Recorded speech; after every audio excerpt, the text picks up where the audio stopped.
s'est abaissé, c'est pourquoi Dieu l'a exalté. Sœurs et frères, paix et joie.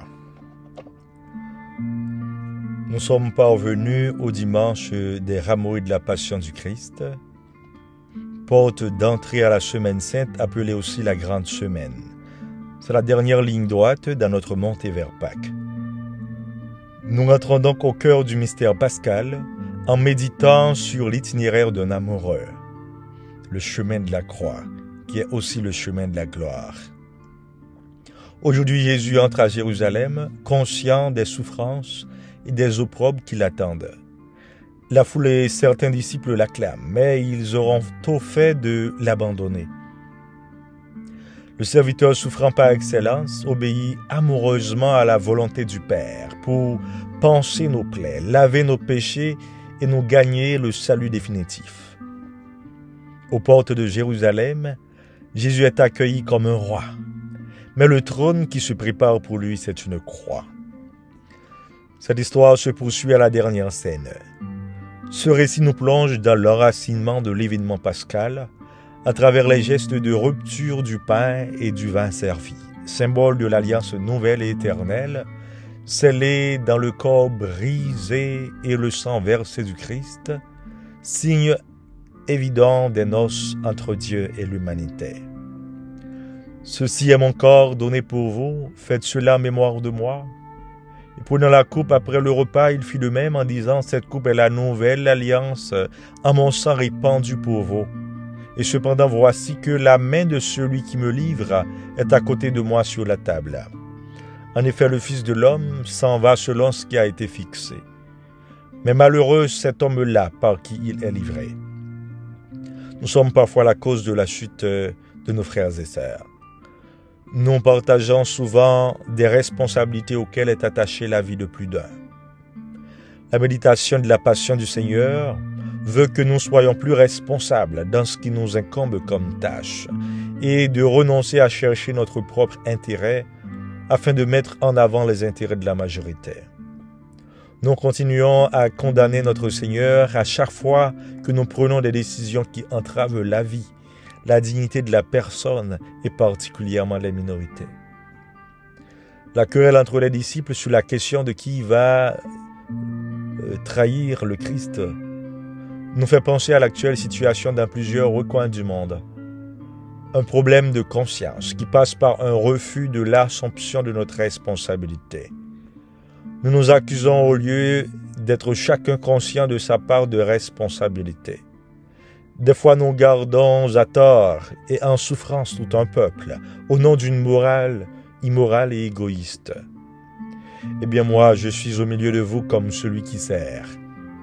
Le Christ nous enseigne que la plus grande autorité passe par le service.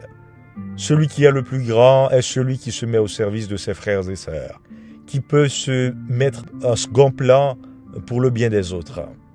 Il doit en être ainsi dans l'organisation de nos cités. Nos dirigeants et nous, dirigeants, devons apprendre du Christ, peu importe l'issue. Voulant sauver notre peau, nous pouvons aisément perdre notre âme. Vous avez tenu bon avec moi dans mes épreuves, et moi je dispose pour vous du royaume comme mon Père en a disposé pour moi. Nous devons travailler au jour le jour pour que le Seigneur puisse faire notre éloge en ces termes. C'est l'effort de toute une vie, c'est une conversion continue et totale à laquelle nous sommes appelés. Nous sommes souvent pris comme Pierre dans une certaine prétention à la fidélité absolue, et nous ignorons nos faiblesses. Nous devons chercher à nous ouvrir sans prétention au projet de Dieu.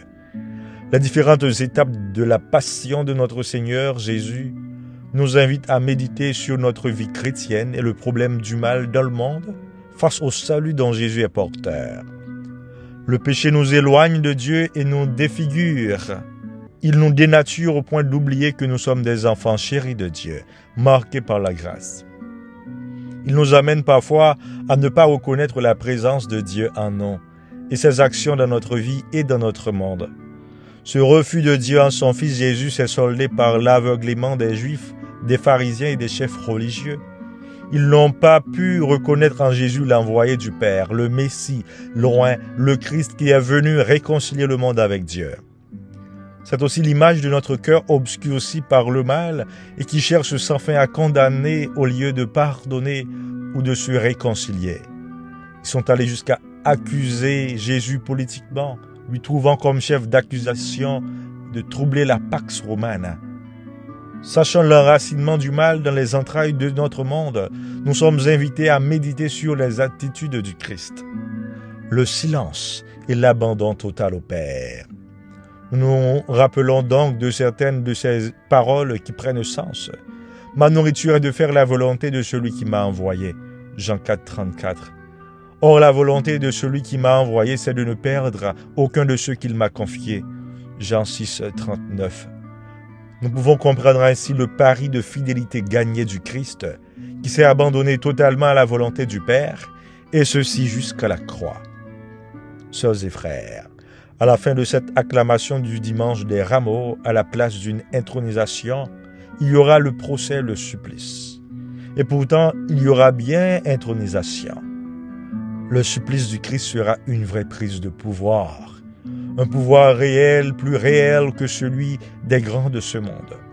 Jésus prend le pouvoir sur tout ce qui, en l'homme et entre les hommes, est racine de conflit.